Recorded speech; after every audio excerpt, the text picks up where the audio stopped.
उपाधि पाने के लिए कौन पिस्टल हमको लेना पड़ेगा? क्या 9 पिस्टल ले, कट्टा ले, थर्नट ले, 315 ले, कार्बाइन ले, AK-56 ले, AK-47 ले या तोप ले? और किस पर ताने? क्या सरकार पर ताने या प्रशासन पर ताने?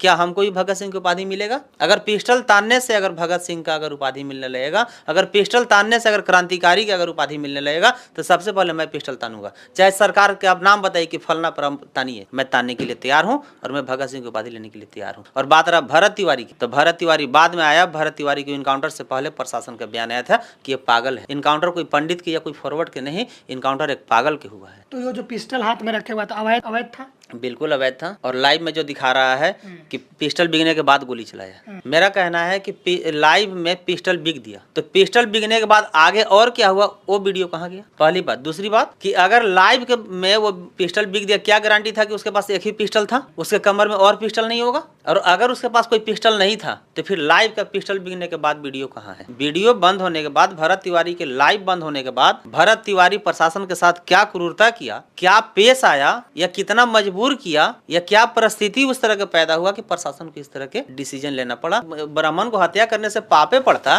तो फिर लोग FIR का मांग क्यों कर रहा था? DSP और थाना अध्यक्ष को फांसी का मांग क्यों कर रहा है?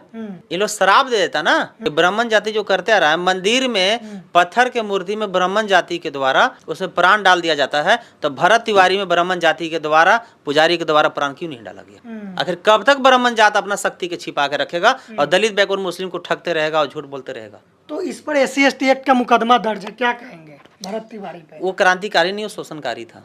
आप इससे कल्पना कीजिए कि जो प्रशासन पर गोली चला सकता है, जो प्रशासन पर गोली तान सकता है, वो दलित मजदूर गरीब किसान के साथ कैसा व्यवहार कर। 15 तारीख के डेट में देख रहे हैं यही भरत तिवारी प्रशासन को मौजूदगी में ये पिस्टल तान रहा है। 16 तारीख को फिर देख रहे हैं कि छत पर से प्रशासन पर ताबड़तोड़ गोली चला रहा है। फिर 17 तारीख को देख रहे हैं कि लाइव चला के और प्रशासन के साथ ये पिस्टल तान के चैलेंज कर रहा है, गाली दे रहा है। इसको लेट से इनकाउंटर इसलिए हुआ कि ये पंडित जाति के था। अगर ये कोई दलित समाज के होता या बैकवर्ड समाज के होता, पिछड़ा आदिवासी या मुस्लिम समाज के बेटा होता, तो सिर्फ भरत तिवारी के ही नहीं, भरत तिवारी के जितने फैमिली थे सभी को इनकाउंटर प्रशासन कर देता। तो जो भी प्रशासन इनकाउंटर किए हैं वो सभी प्रशासन को मैं दिल से सैल्यूट करता हूँ। और मैं किसी भी इनकाउंटर का मैं समर्थन नहीं करता हूँ। किसी भी बुलडोजर अगर किसी घर पे चलता तो उसका मैं समर्थन नहीं करता। मैं समर्थन इसलिए कर रहा हूँ कि ऐसे ऐसे अपराधी को इस देश में रहने का अधिकार है ही नहीं जो संविधान और कानून कहता है। बिहार सरकार और बिहार के माननीय DGP साहब से मैं मांग करता हूँ कि जो भी अधिकारी पदाधिकारी इनकाउंटर किए हैं वो सभी अधिकारी पदाधिकारी को वीर पुरुष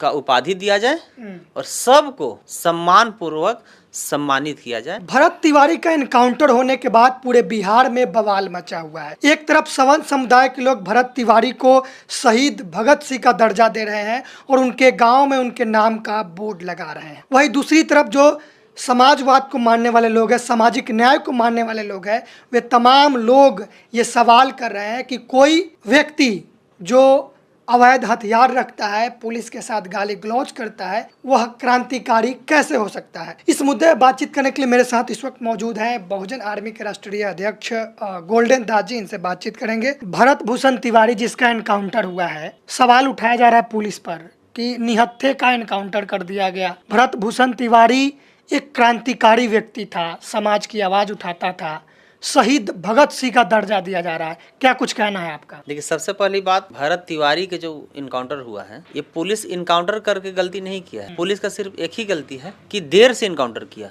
इसको और पहले भूंज देना चाहिए था। ऐसा क्यों? इस भरत तिवारी इनकाउंटर का जब वीडियो आया था फर्स्ट, तो हमको लगा कि इसके साथ गलत हुआ है, लेकिन और वीडियो पर वीडियो आने लगा और जब मैं देखने लगा तो मुझे लगा कि नहीं, इनकाउंटर सही हुआ है और पहले होना चाहिए। इसलिए कि 15 तारीख के डेट में देख रहे हैं यही भरत तिवारी प्रशासन को मौजूदगी में ये पिस्टल तान रहा है। 16 तारीख को फिर देख रहे हैं कि छत पर से प्रशासन पर ताबड़तोड़ गोली चला रहा है। फिर 17 तारीख को देख रहे हैं कि लाइव चला के और प्रशासन के साथ ये पिस्टल तान के चैलेंज कर रहा है, गाली दे रहा है। इसको लेट से इनकाउंटर इसलिए हुआ कि ये पंडित जाति के था। अगर ये कोई दलित समाज के होता या बैकवर्ड समाज के होता, पिछड़ा आदिवासी या मुस्लिम समाज के बेटा होता, तो सिर्फ भरत तिवारी के ही नहीं, भरत तिवारी के जितने फैमिली थे सभी को इनकाउंटर प्रशासन कर देता। तो जो भी प्रशासन इनकाउंटर किए हैं वो सभी प्रशासन को मैं दिल से सैल्यूट करता हूँ। और मैं किसी भी इनकाउंटर का मैं समर्थन नहीं करता हूँ। किसी भी बुलडोजर अगर किसी घर पे चलता है तो उसका मैं समर्थन नहीं करता। मैं समर्थन इसलिए कर रहा हूँ कि ऐसे ऐसे अपराधी को इस देश में रहने का अधिकार है ही नहीं जो संविधान और कानून कहता है। बिहार सरकार और बिहार के माननीय डीजीपी साहब से मैं मांग करता हूँ कि जो भी अधिकारी पदाधिकारी इनकाउंटर किए हैं वो सभी अधिकारी पदाधिकारी को वीर पुरुष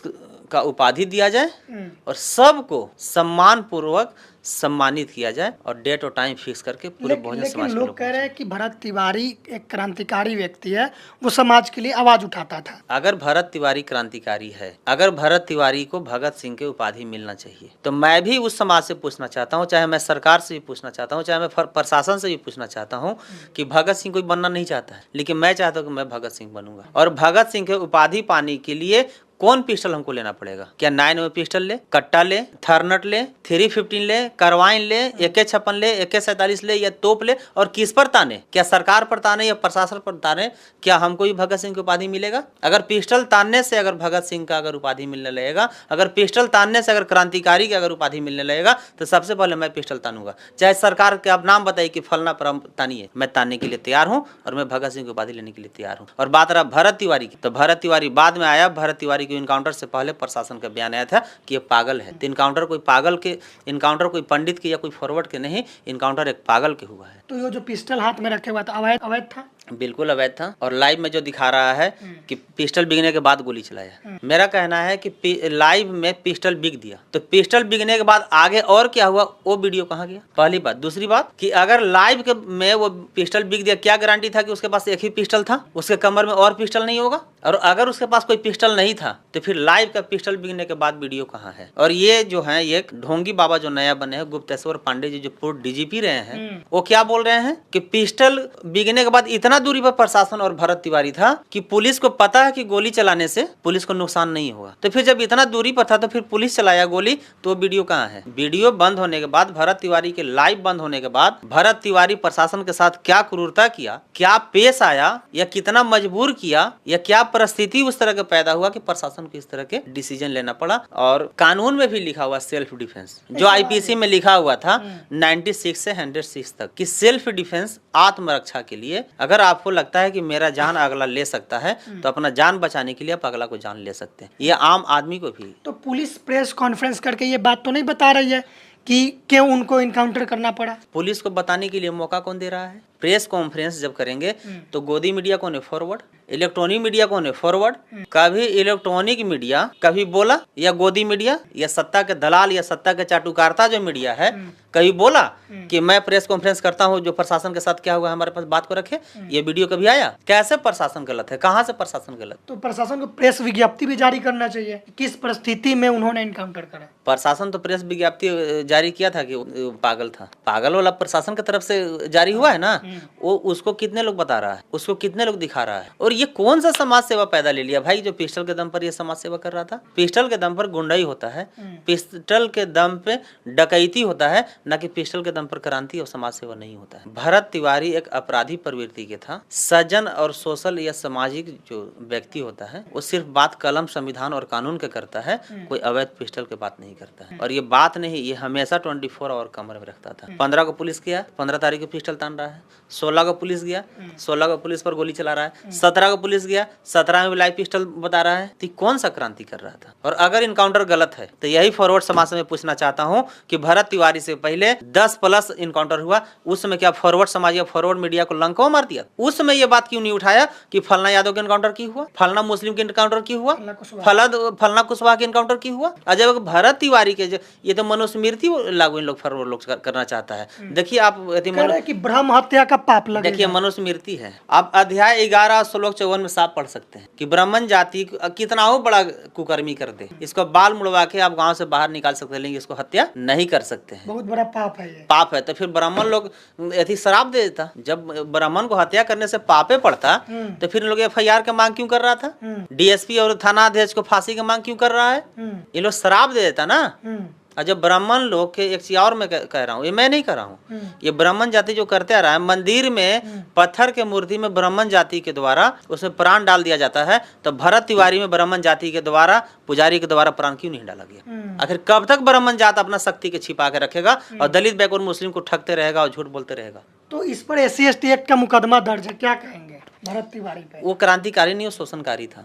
आप इससे कल्पना कीजिए कि जो प्रशासन पर गोली चला सकता है, जो प्रशासन पर गोली तान सकता है, वो दलित मजदूर गरीब किसान के साथ कैसा व्यवहार करता है? इससे कल्पना करने की जरूरत है। मेरा कहना है कि जब ब्राह्मण जाति के लोग संविधान को मानते ही नहीं है, कानून को मानते ही नहीं है, तो इनको तो राम मंदिर में श्री राम जी से बोलना चाहिए था कि भरत तिवारी की हत्या हो गया, से हमको न्याय दीजिए। ये लोग फिर जांच के मांग क्यों कर रहे हैं? क्योंकि जांच या एजेंसी या कोई अगर टेक्निकल अगर कुछ अगर है आज की डेट में, तो संविधान के दम पर है, वो कानून के दम पर है।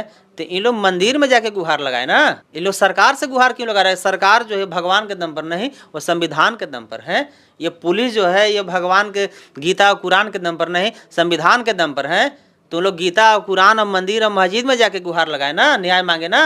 ये लोग थाना में और सरकार के पास गुहार क्यों लगा रहे हैं? और ये महापंचायत जो बुला रहे हैं, देखिए मैं साफ बता रहा हूँ कि भरत तिवारी इनकाउंटर एक है बहाना, और फॉरवर्ड समाज को सम्राट चौधरी जी के मुख्यमंत्री के कुर्सी से हटाना है उन लोग का असली निशाना। क्यों ऐसा कर रहा है? तो भाजपा के मुख्यमंत्री है और सवर्ण समाज भाजपा का समर्थन करता है। देखिए, फॉरवर्ड समाज किसी पार्टी के साथ नहीं रहता है, फॉरवर्ड अपने जात के साथ रहता है। अगर फॉरवर्ड किसी पार्टी के साथ होता तो उपेंद्र कुशवाहा जी काराकाट लोकसभा से चुनाव लड़े थे और वहां से पवन सिंह भी चुनाव लड़े थे, तो सब फॉरवर्ड भाजपा के वोट ना दे के पवन सिंह को वोट दे दिया था। और वही काराकाट लोकसभा के मैं खुद वोटर हूँ। तो फॉरवर्ड भाजपा के साथ होता तो उपेंद्र कुशवाहा जी को चुनाव जीतना चाहिए था, तो फिर पवन सिंह सेकंड कैसे आ गए, जो कि फॉरवर्ड का गढ़ है। तो जब फॉरवर्ड के गढ़ से भाजपा के सीट नहीं निकल रहा है तो कहां से निकलेगा? तो फॉरवर्ड के साथ है। और एक चीज और मैं बता रहा हूँ, ये सम्राट चौधरी जी मुख्यमंत्री हैं, इसलिए उन लोग पेट में दर्द नहीं है। उन लोग के पेट में दर्द इसलिए है कि जो समाज के बेटा हम लोग के सामने खटिया पर नहीं बैठता था, आज मुख्यमंत्री कुर्सी पर कैसे बैठ गया, ये उन लोग के हजम नहीं हो रहा। अगर यही सम्राट चौधरी की जगह अगर सम्राट पांडे होते, सम्राट तिवारी होते, सम्राट झा होते, सम्राट शर्मा होते, तो यही फॉरवर्ड समाज जो लोग चिल्लाता, सम्राट पांडे जिंदाबाद, सम्राट तिवारी जिंदाबाद। अब पुलिस प्रशासन मुर्दाबाद करता है, लेकिन आज पुलिस प्रशासन के कुछ नहीं बोल रहा है, ये लोग सम्राट चौधरी के मुर्दाबाद कर रहा है, गाली दे रहा है, जाति का मां बहन को भी गाली दे रहा है। इससे बहुजन समाज के जितने भी क्रांतिकारी MP, MLA, मिनिस्टर, मीडिया को सीखने की जरूरत। लेकिन बहुजन समाज के लगभग MP, मिनिस्टर, MLA गुलाम है। मैं सबको तो नहीं कह सकता हूँ। यही भरत तिवारी के इनकाउंटर पर फॉरवर्ड समाज के द्वारा भोजपुर जिला में खुलेआम तांडव किया गया। पुलिस को पीटा गया, पुलिस गाड़ी में आग लगा गया, SDO साहब के, DSP साहब के, किसको नहीं खदेड़ा गया? एक सनहा तक दर्ज हुआ। अगर यही बहुजन समाज के अगर लोग अगर सिर्फ अपना अधिकार के बात करता तो उन लोग को लाठी से पीट के जेल भेज दिया जाता। फॉरवर्ड समाज के लोग भाजपा को गाली दे रहा है, फॉरवर्ड समाज के लोग भाजपा के विरोध कर रहा है, फॉरवर्ड समाज के लोग सम्राट चौधरी के विरोध कर रहा है। और ये देखिए विजय सिन्हा जी जो डिप्टी CM थे, अभी पूरा फड़फड़ा रहे हैं। क्यों? वो सोच रहे हैं ना कि सम्राट चौधरी जी को हटा के हमको मुख्यमंत्री बना दिया जाए। तो विजय सिन्हा जी को मैं कहना चाहता हूँ कि विजय सिन्हा जी, आपको डिप्टी CM से हटाया गया तो अभी तक आप होश में नहीं आए, और ज्यादा फड़फड़ाइएगा ना तो अभी जो मिनिस्टर कहला रहे हैं ना, मिनिस्टर से भी हटा दिया जाए। सवर्ण समुदाय के लोग ऐसे आरोपियों को शहीद का दर्जा देने लगते हैं, उन्हें बाहुबली बनाने लगते हैं, ऐसा क्यों करते हैं? उसके पीछे क्या सोच है? देखिए, हम बार बार कहते हैं कि फॉरवर्ड समाज अगर गुंडागर्दी कर रहा है, फॉरवर्ड समाज अगर खुलेआम नंगा नाच कर रहा है, तो ये सिर्फ और सिर्फ इसका एक ही देन है, वो है कॉलेजियम सिस्टम। मैं माननीय सम्राट चौधरी जो मुख्यमंत्री हैं बिहार के, युवा हैं, दबंग हैं, वरिष्ठ हैं, और मैं इनसे बार बार कहता हूं कि अब 100% संविधान लागू कर दीजिए और संविधान के दम पर ऐसे ऐसे कोई भी जात के अपराधी है सबको इनकाउंटर करवाइए।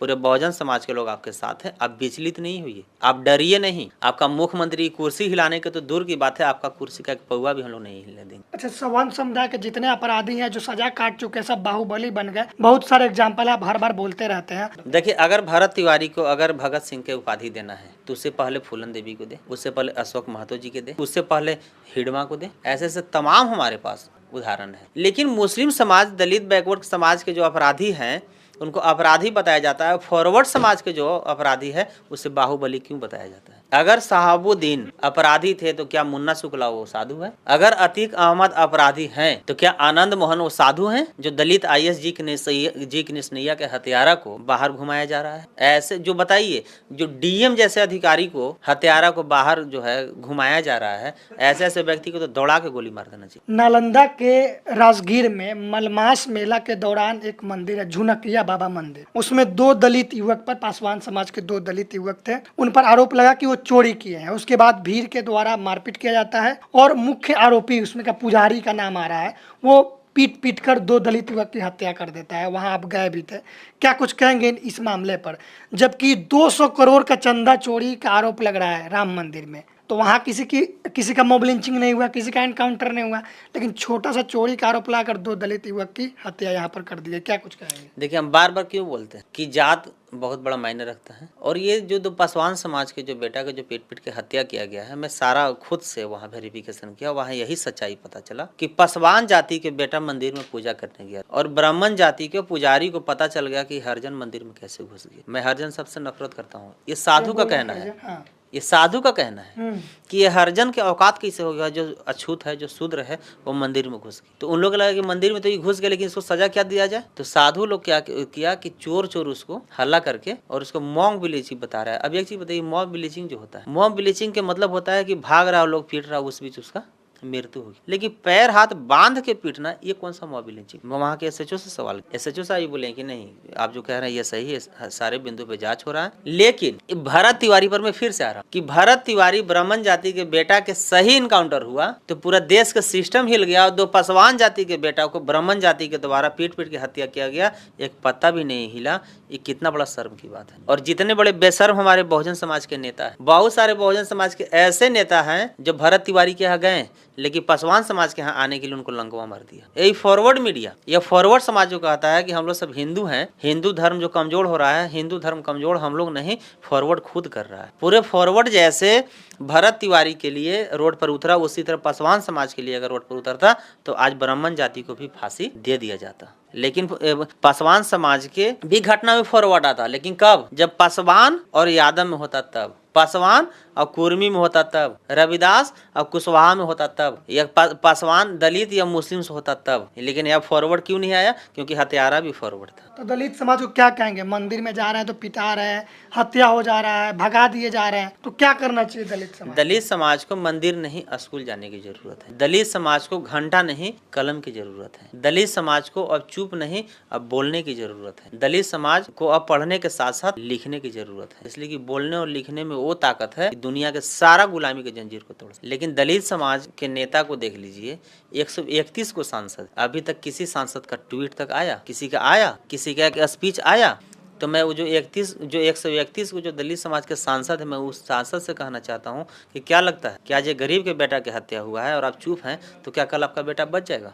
हम बार बार क्यों बोलते हैं कि अगर मकान मजबूत बनाना है तो पहले पिलर मजबूत बनाइए। पिलर कमजोर रहेगा तो मकान गिरने में समय नहीं लगेगा। उसी तरह अगर सांसद, विधायक, अगर डॉक्टर, प्रोफेसर या अधिकारी, पदाधिकारी को मजबूत होना है तो उसे पहले समाज को मजबूत बनाना होगा। समाज मजबूत नहीं रहेगा तो हमारे नेता या पदाधिकारी या अधिकारी कोई मजबूत नहीं रहेगा। आज फॉरवर्ड मजबूत क्यों है? उसका अधिकारी, पदाधिकारी, मंत्री, एमएलए सब, क्योंकि फॉरवर्ड समाज मजबूत है। तो बहुजन समाज के जितने भी अधिकारी, पदाधिकारी के, अगर आप लोग को लगता है कि हम मजबूत राजगीर वाले मामले पे क्या मांग करना चाह रहे हैं आप? राजगीर वाले मामला पे हम यही कहेंगे कि ब्राह्मण जाति के जो पुजारी हैं उनको जेल ना भेज कर, उनको जेल से निकाल कर उनको इनकाउंटर कर दें। ब्राह्मण जाति के हैं या हाँ, लोग कह रहे हैं ओबीसी के हैं? भूमियार, राजपूत, पंडित, यही 3 जात अपराधी है। दलित देखकर ही पीटा है दोनों को? जात पूछ के पीटा है। कौन जात है? तो पासवान, और पीटा है। तो इलाज के दौरान मौत हुआ है बच्चों का? हाँ बिल्कुल। उन लोग एक दहशत भी था कि तुम लोग मंदिर में मत घुसो, ये एक इशारा भी है।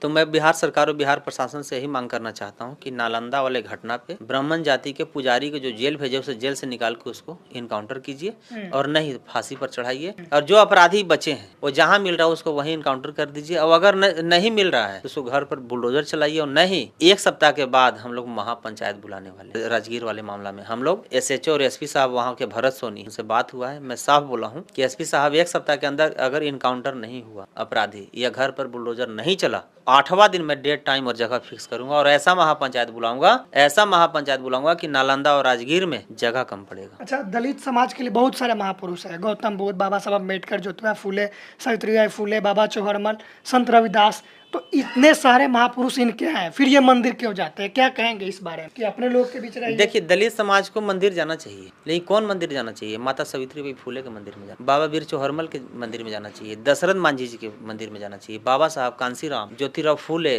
साहू जी, पेरियार रामा स्वामी जी, बिरसा मुंडा जी, महात्मा बुद्ध जी के मंदिर में जाना चाहिए। ये देवी दुर्गा और काली के मंदिर में नहीं जाना चाहिए। इन लोग सिर्फ आपसे लेंगे, देंगे नहीं। बाबा साहब बोले थे कि मंदिर में जाओगे तो तुम सिर्फ पुजारी बनोगे और स्कूल में जाओगे तो एक अच्छे पदाधिकारी बनोगे।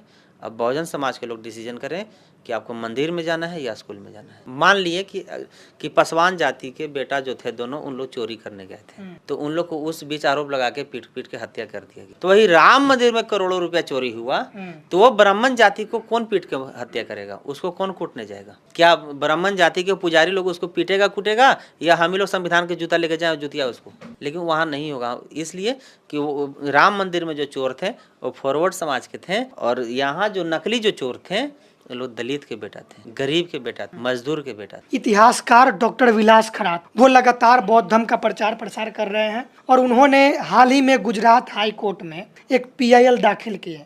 तो उस PIL में था कि सोमनाथ मंदिर के नीचे 3 मंजिला बुद्ध विहार है। 32 पेज का जो रिपोर्ट आया हुआ था, GPR सर्वे करवाया गया था नरेंद्र मोदी सरकार के द्वारा। तो जो डॉक्टर विलास खरात है, उनका मांग था कि ये 32 पेजेज का जो रिपोर्ट है वो मुझे प्रदान किया जाए, मैं पढ़ूंगा, उसको जानूंगा कि इसमें क्या है। तो कोर्ट ने उनके PIL को खारिज कर दिया और उन पर 2 लाख का जुर्माना लगा दिया और सुनने से इनकार कर दिया। वीडियो देखेंगे, साफ साफ जज जो है उनके वकील की बात को सुन ही नहीं रहा है। ये कह रहे हैं कि ये पब्लिसिटी स्टंट है। उसमें जज का कहना है कि आप महाराष्ट्र से गुजरात में क्या कर रहे हैं, आप बौद्ध है तो हिंदू मंदिर में क्या करने आ गए। तो इस पर आप क्या कहेंगे? हम फिर से कह रहे हैं कि ये कोर्ट का आदेश नहीं आया है, ये कलेजियम सिस्टम से जो चुनाव होके जो जज गए हैं उनका ही आदेश है। और जज जो है वो हिंदू धर्म के हैं। जज जो साहब का जो आदेश है वो फॉरवर्ड समाज के हैं, और रीट दायर करने वाले जो हैं वो एक बौद्धिस्ट थे, वो एक सच्चे और अच्छे इंसान थे। और अच्छे और सच्चे इंसान को आज के डेट में मान सम्मान बचाना बहुत मुश्किल हो। यही तो हम लोग का लड़ाई। इतिहासकार जो बिलास प्रोफेसर साहब जो हैं, उनके ऊपर जो 2 लाख रुपए का जो जुर्माना लगाया गया, इनको तुरंत ऐलान करना चाहिए था कि दिल्ली जंतर मंतर पर सब आइए और कलेजियम के खिलाफ आवाज उठाइए।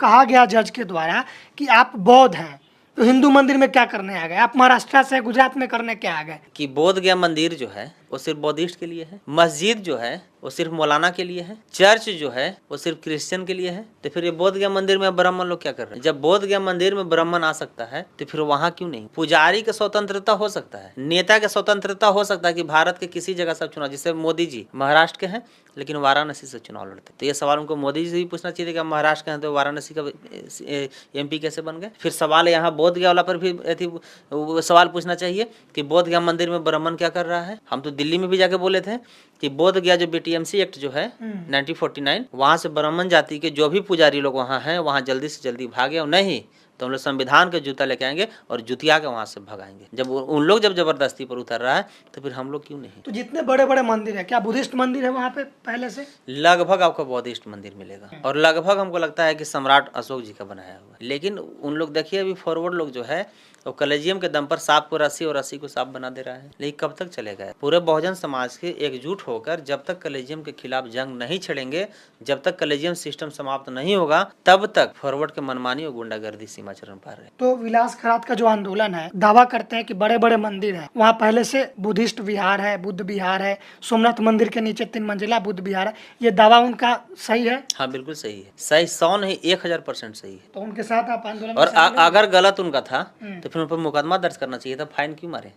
अगर उनका रीट गलत था तो उस पर विचार करना चाहिए था, सुनवाई करना चाहिए था, उसको आप रद्द क्यों किए? हम आपसे बातें नहीं किए तो आप कैसे समझ गए कि सही है या गलत है? हम आपसे सवालें नहीं किए तब पहले ही इनकार कैसे चलेगा? बिल्कुल उनके आंदोलन में शामिल होगा और उनके आंदोलन को मजबूत भी किया जाएगा और अंतिम हद तक उनके साथ रहा जाए। निशु आजाद नाम की एक लड़की है, 14-15 साल की है। दिल्ली जंतर मंतर पर CJP का एक प्रोटेस्ट चल रहा था, वहाँ पर अपने पिताजी के साथ गए थे। तो जो सनातनी लोग हैं, RSS के लोग हैं, उन लोगों ने हमला कर दिया उनके पिताजी के, सर फोड़ दिया, ब्लड बहुत सारे निकल रहा है। तो क्या कुछ कहेंगे? वो लोग कह रहे हैं कि ऐसे ऐसे लोगों को मारना चाहिए, पिटना चाहिए, ये लोग टुकड़े टुकड़े गैंग से है, ये क्या क्या नीला कबूतर वगैरह वगैरह बात बोलते रहते हैं। तो ऐसे लोग क्या कहेंगे जो अकेले किसी को देखते हैं उन पर हमला कर देते हैं और बहादुरी का गाथा गाते हैं? देखिए निशु बौद्ध जो है वो एक बहन है, और मिशनरी है और बहुत मेहनती है। मैं उसको भी फॉलो करता हूँ, बहुत लाइक करता हूँ। और हमारे बड़े भाई चंद्रशेखर आज़ाद रावण जी के लिए वो समर्पित रहती है, बहुत ज़्यादा देखते हैं कि प्रचार प्रसार करती है। इस बिंदु पर हमारे बड़े भाई चंद्रशेखर आज़ाद रावण जी से मेरा भी एक आग्रह है कि बहन निशु बौद्ध के साथ वो खड़ा हो और जो भी असामाजिक तत्व के जो हमला किया है, इस तरह कुकर्मी किया है, वहाँ के स्थानीय एसपी से बात करके सभी को जेल भेजवाएं और नहीं तो फिर एक आंदोलन करें और बहन निशु बौद्ध के एक औकात बताएं मनुवादियों को, ताकि हमला करने के तो बहुत दूर की बात है, सोचने की जरूरत भी नहीं पड़े। इसलिए कि सवाल यहाँ बहन निशु बौद्ध का नहीं है, सवाल यहाँ पूरे बहुजन समाज के है। अगर आज बहन निशु बौद्ध के हमला पर हम लोग चुप रहे हैं तो कल हम पर भी हो सकता है, परसों बड़े भाई चंद्रशेखर आजाद रावण पर भी हो सकता है, तमाम देश के बेटी बहन पर हो सकता है। तो ये लड़ाई बहन निशु बौद्ध का नहीं, ये लड़ाई पूरे बहुजन समाज के बेटी के मान सम्मान का है। बड़े भाई चंद्रशेखर आजाद रावण जी इसका लड़ाई लड़े और नहीं तो फिर मैं इसके